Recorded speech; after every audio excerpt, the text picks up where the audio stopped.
کنتم خیر امت اخرجت للناس. آپ کو پتہ ہے پچھلے رکوع میں اللہ نے حکم دیا تھا کہ ایک جماعت ایسی ہونی چاہیے جو لوگوں کو نیکی کی دعوت دے، تو گناہوں سے روکنے کی اور نیکی پر عمل کرانے کی ترغیب تھی. اب بتایا جا رہا ہے کہ اس امت کی جو وجہ امتیاز ہے، اس امت کی جو ایک حیثیت ہے، تمام امتوں پر اس کو فضیلت ہے. اس فضیلت کی وجہ یہ ہے کہ اس امت کا بیسک کام کیا ہے؟ دنیا سے برائی کو ختم کرنا اور اچھائی کو فروغ دینا.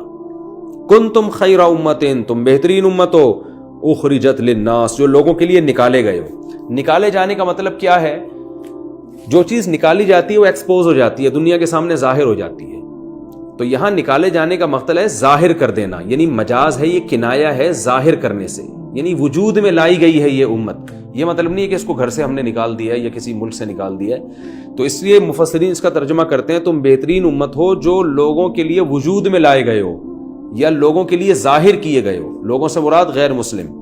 تو اس امت کو اللہ نے پیدا کیا ہے للناس، لوگوں کے فائدے کے لیے. وہ فائدہ کیا ہے؟ تأمرون بالمعروف، فرمایا تم لوگوں کو اچھائی کا حکم دو گے اور برائی سے روکو گے اور اللہ پر ایمان بھی لے کر آؤ گے.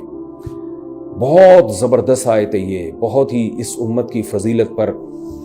دیکھیے مختلف دنیا میں مذاہب ہیں، مختلف قومیں ہیں، ہر قوم اپنا ایک کام کر رہی ہے. گورے سائنس اور ٹیکنالوجی میں ترقی پہ ترقی کیے جا رہے ہیں، مختلف ملکوں میں مختلف کام ہو رہے ہیں، لیکن برائی سے روکنا اور اچھائی کو فروغ دینے کا کام اب بھی اس امت کے علاوہ کوئی نہیں کر رہا، کیونکہ دوسری امتوں کے پاس برائی کی ڈیفینیشن ہی نہیں ہے کہ برائی کسے کہتے ہیں اور اچھائی کسے کہتے ہیں. آپ کسی لبرل پڑھے لکھے آدمی کو میرے سامنے لا کے بٹھائیں، میں اس سے پوچھوں گا برائی کو ڈیفائن کرو کہ برائی کی ڈیفینیشن کیا ہے، وہ قیامت آ جائے گی نہیں بیان کر سکتا. وہ اس پر میرے بیانات بھی موجود ہیں. یہ صرف مذہب بتاتا ہے کہ برائی کیا ہے اور اچھائی کیا ہے. یعنی بہت بڑی مسٹیک انسان سے ہوتی ہے اگر وہ صرف اپنی عقل استعمال کر کے. آپ دیکھیں پوری دنیا نے زنا کو الاؤ کر دیا ہے، حالانکہ بہت بڑی برائی ہے یہ، اس میں عورت کا استحصال ہے، فیملی سسٹم تباہ ہو رہا ہے، لیکن یہ چیز لیگل بن چکی ہے. صرف اسلام ہے جو لوگوں کی راہ میں رکاوٹ بن رہا ہے آج بھی، اور کہہ رہا ہے کہ یہ جو ہے زنا ہے، یہ حرام ہے.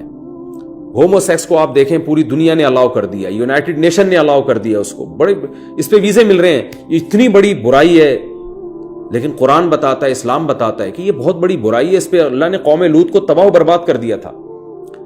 نشہ برائی ہے، پوری دنیا کر رہی ہے. صرف اسلام بتاتا ہے کہ شراب حرام ہے، ایک قطرہ بھی شراب کا حرام ہے. تو بہت ساری سود حرام ہے، دنیا کو یہ پتہ ہی نہیں ہے کہ یہ ایک برائی ہے. تو اللہ کہتے ہیں اچھائی اور برائی کو ڈیفائن بھی یہ امت کرے گی اور روکے گی بھی یہ امت اس سے. اور اگر کسی کے اندر کوئی اچھائی ہے بھی، کچھ اچھے کام تو غیر مسلم بھی کر رہے ہیں، تو اللہ نے بتا دیا وَتُؤْمِنُونَ بِاللَّهِ تَأْمُرُونَ بِالْمَعْرُوفِ وَتَنْهَوْنَ عَنِ الْمُنكَرِ وَتُؤْمِنُونَ بِاللَّهِ. فرمایا تمہارے اندر ایک کوالٹی یہ بھی ہے کہ تم صرف اچھائی کو فروغ دینا اور برائی سے روکنا اتنا نہیں، بلکہ تم اللہ پر ایمان بھی لاتے ہو. دوسری قومیں اگر کوئی اچھا کام کر بھی رہی ہیں یا اچھائی کو فروغ دے بھی رہی ہیں، جیسے بہت سے غیر مسلم کچھ اچھائیوں کو پروموٹ بھی کر رہے ہوتے ہیں، ٹرسٹ ہیں ان کے، غریبوں کی مدد کرنے کی ترغیب دے رہے ہیں اور اچھائی کو فروغ دینے کی کوشش کر رہے ہیں. ساری اچھائیاں نہیں، چند ایک مخصوص قسم کی اچھائی ہیں جن کو وہ اچھائی کہتے ہیں، ورنہ بڑی بڑی برائیاں تو وہ آج بھی کر رہے ہیں. شرک وہ کرتے ہیں، الحاد ان کے ہاں ہے، خدا کے منکرین ان کے ہاں پیدا ہوتے ہیں، اور ماں باپ کو اولڈ ہوم میں پھینکنے والے ان کے ہاں پیدا ہوتے ہیں، رشتہ داری توڑنے والے ان کے ہاں پیدا ہوتے ہیں، نسل روکنے والے ان کے ہاں پیدا ہوتے ہیں. آپ بتاؤ یہ کتنی بڑی ایک برائی ہے کہ آپ دیکھ بھی رہے ہیں کہ بچہ پیدا ہوتا ہے اور ماں کی چھاتیوں میں دودھ پیدا ہو جاتا ہے، اور خدا اس کا رزق کا ذمہ دار ہے، خدا بتا رہا ہے، اس کے باوجود آپ نسل روکیں یہ سوچ کے کہ اس کو ہم کھلائیں گے کہاں سے. یہ بھی بہت بڑی برائی ہے. تو یہ اتنی بڑی بڑی برائیوں پر اسلام جو ہے روکتا ہے اور رکاوٹ ڈالتا ہے. لیکن پھر بھی کچھ اچھائیاں ایسی ہیں جن کو اسلام بھی مانتا ہے کہ وہ اچھائی ہیں، اور غیر مسلم بھی مانتے ہیں اور اس کو فروغ دینے کی کوشش بھی کرتے ہیں. تو قرآن نے اگلے جملے میں اس کا بھی خلا کما کر دیا. فرمایا تأمرون بالمعروف وتنہون عن المنکر، تم اچھائی کو فروغ بھی دیتے ہو، برائی سے روکتے بھی ہو.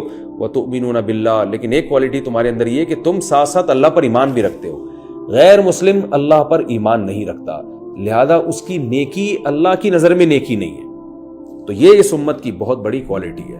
ہاں آپ یہ کہہ سکتے ہیں کہ اس معیار پر صحابہ اور ہمارے اسلاف 100% اترتے تھے، اور ہم آج اس معیار پر پورے نہیں اتر رہے.